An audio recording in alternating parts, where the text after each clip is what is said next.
صوبے دار نے صاف الفاظ میں کہا، آپ کی چائے میں نے نہ صرف پاس کروں گا بلکہ اس کی تعریف بھی کروں گا، لیکن تالی دونوں ہاتھوں سے بجتی ہے۔ صوبے دار کو راہ راست پر لانے کا میں ابھی سوچ ہی رہا تھا کہ اس نے میری مشکل خود آسان کر دی۔ اس نے کہا، صرف جوانوں اور این سی اوز کے لیے روزانہ 4,000 سے زیادہ بڑے کپ کی چائے بنتی ہے۔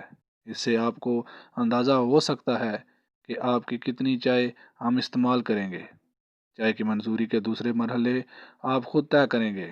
جس تاریخ سے آپ کی چائے لنگر میں استعمال ہونی شروع ہوگی، میں 5,000 روپیہ ماہوار آپ سے لوں گا۔ میں نے منظور کر لیا اور اسے پیشگی 2,000 دے دیے۔ تھوڑی دیر بعد ہم اس کے گھر سے لوٹ آئے۔ کلرک بھی میرے ساتھ ہی تھا۔ اس نے مجھے رات 8 بجے شراب خانے میں ملنے کا کہا۔ اب 8 بجنے میں وقت ہی کتنا رہ گیا تھا۔ میں نے ہوٹل جانے کا ارادہ ترک کیا اور شراب خانے میں پہنچ گیا۔ کلرک نے جس طرح مجھے خرچ کرتے اور پیسے لٹاتے دیکھا تھا، اس سے وہ مجھے ایک موٹا شکار سمجھ بیٹھا۔ وہ جلد از جلد اپنی موجودگی میں مجھے کیمپ کمانڈنٹ کے دفتر کے کلرکوں سے ملوانا چاہتا تھا تاکہ میری کوئی ڈیل اس کی غیر موجودگی میں نہ ہو۔ 8 بجے وہ 2 اور فوجیوں کو اپنے ہمراہ لایا اور مجھے بتایا کہ وہ کیمپ کمانڈنٹ کے دفتر میں کام کرتے ہیں۔ وہ شام ہم نے کچھ گپ شپ اور کچھ کام کی باتوں میں گزاری۔ مجھے یوں ہی کچھ شک پڑ گیا کہ کلرک اتنی جلد سب کچھ کیوں کر رہا ہے اور اتنے لوگوں سے مجھے کیوں ملوا رہا ہے۔ اگرچہ ان دنوں دونوں فوجیوں کو میں دوپہر کو کیمپ کمانڈنٹ کے دفتر میں دیکھ چکا تھا، لیکن پھر بھی اپنی تسلی کے لیے میں نے اپنے کام کی بات کو اس شام زیادہ آگے نہ بڑھایا اور کہا کہ میں کل اس کلرک کے دفتر میں آ جاؤں گا اور اس کے ہمراہ کیمپ کمانڈنٹ کے دفتر میں ان سے ملوں گا۔ جب وہ میں نوشی کر رہے تھے تو میں ان کے چہروں سے ان کے دلی جذبات کا اندازہ لگا رہا تھا۔ شراب کے نشے میں انسان اندر کی ہر بات زبان پر لے آتا ہے۔ اس کا چہرہ اس کی دلی جذبات کی عکاسی کرتا ہے۔ میں نے محسوس کیا کہ کلرک، جس کا نام شیام، اور ایک فوجی تو شراب پی کر خوب ہنس بول رہے تھے، جبکہ دوسرا فوجی بار بار گہری سوچ میں غرق ہو جاتا تھا۔ میں اس کی طرف متوجہ ہوا اور کہا، کیا بات ہے یار؟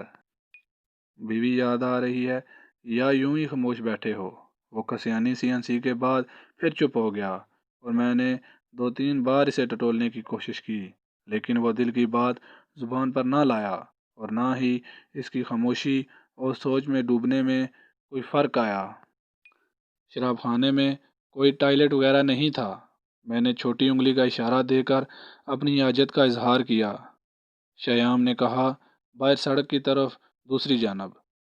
میں نے اس سوچ میں ڈوبے فوجی کا ہاتھ تھاما اور کہا کہ وہ میرے ہمراہ چلے۔ وہ میرے ساتھ باہر آ گیا۔ سڑک کی دوسری جانب فارغ ہو کر میں نے اسے کہا، ایسے ماحول میں جہاں انسان سب غموں سے آزاد ہو جاتا ہے، تم کیوں غمگین بیٹھے ہو؟ پریشانیاں مجھے بھی ڈھیر ساری ہیں، لیکن ہر پریشانی کا کوئی نہ کوئی حل نکل آتا ہے۔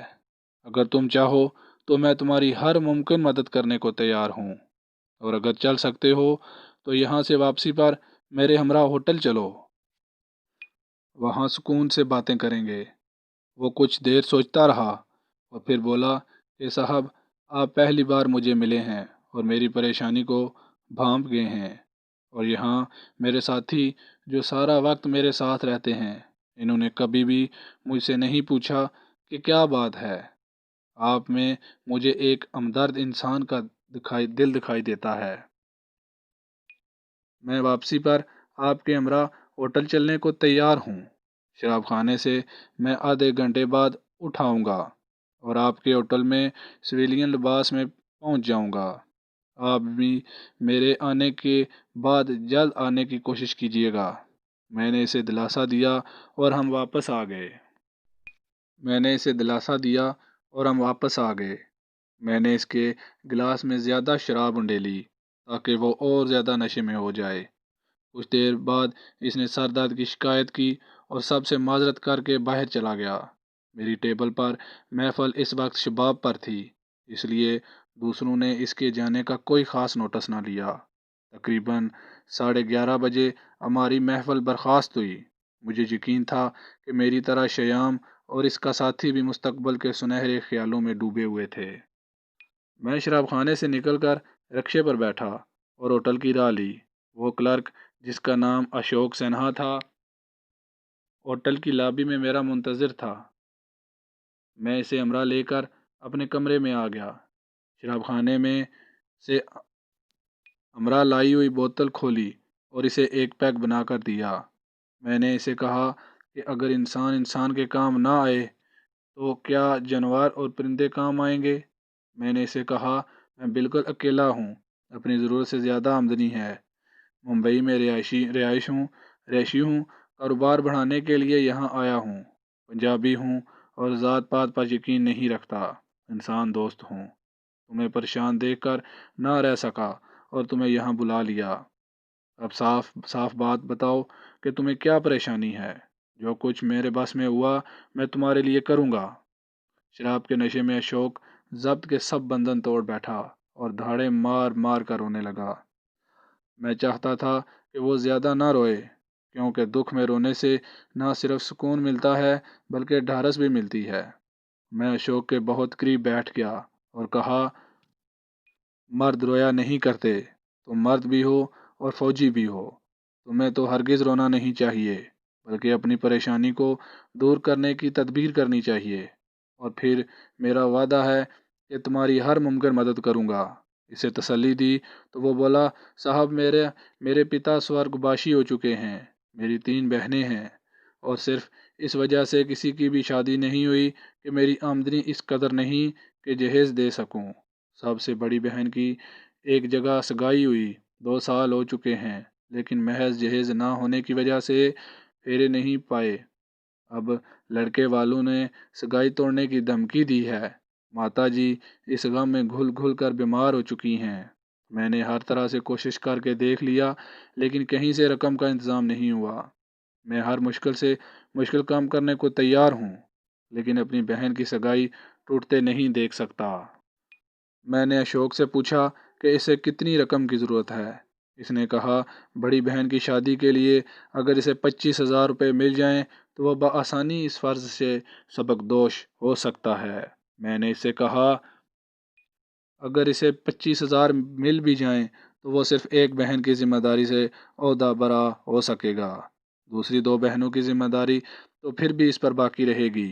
میں نے اسے کہا، میں تمہاری مدد کرنے کو تیار ہوں، مجھے بھی ایک مخلص دوست کی تلاش ہے اور شاید تم ہی ایسے دوست ثابت ہوگے۔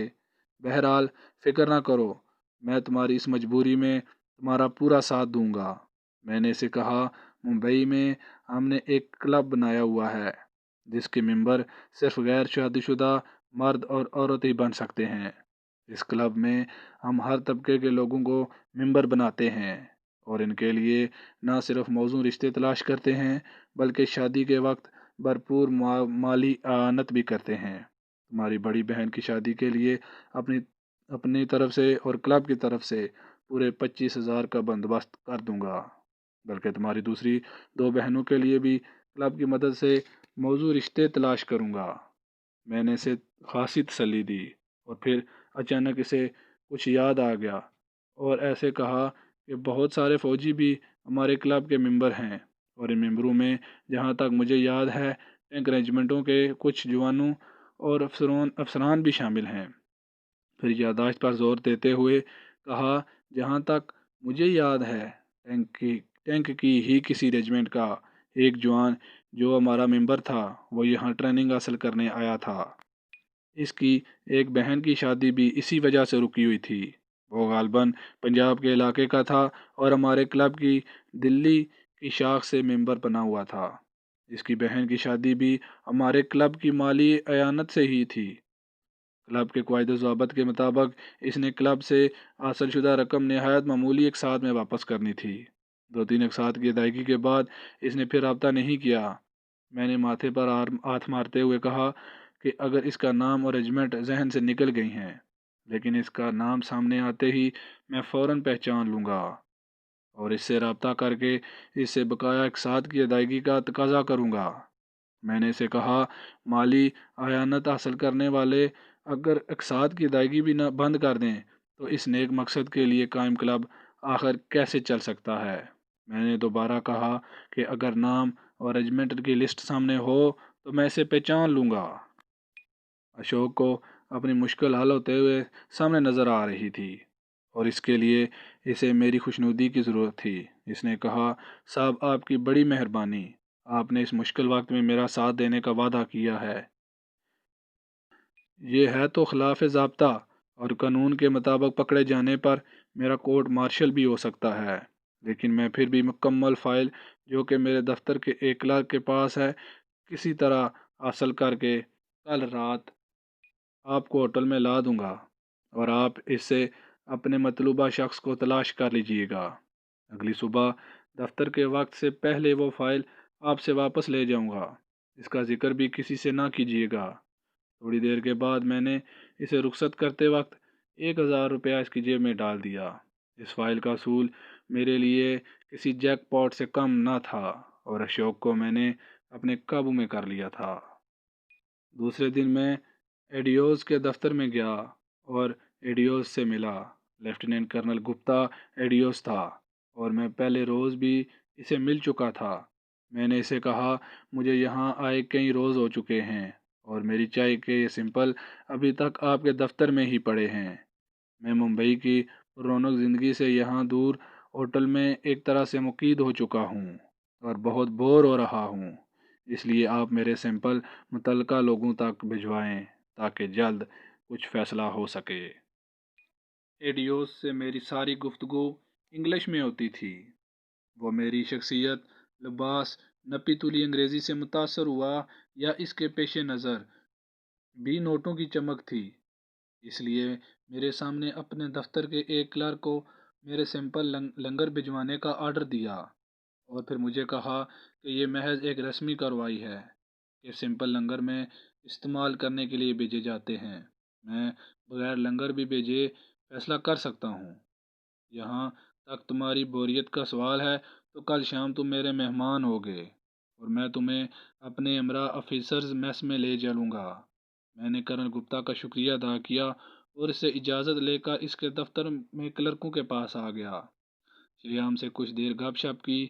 اس نے بتایا کہ کرنل گپتا نے آپ کے سیمپل لنگر میں بھجوانے کا آرڈر کیا ہے۔ میں نے اسے کہا، میں اسی سے مل کر آ رہا ہوں۔ اب چونکہ میں نے جلد کام کرنا ہے اس لیے مجھے کیمپ کمانڈنٹ کے دفتر لے چلو۔ وہاں جانے کا عذر میں نے یہ بتایا، چونکہ میرے سیمپل لنگر میں جا رہے ہیں اس لیے شاید آج یا کل وہاں استعمال کیے جائیں۔ کیمپ میں رہنے والے لنگر کے متعلق کوئی شکایت بھی ڈائریکٹ لنگر میں نہیں کر سکتے بلکہ اپنے سینئرز کے ذریعے کیمپ کمانڈنٹ سے کر سکتے ہیں۔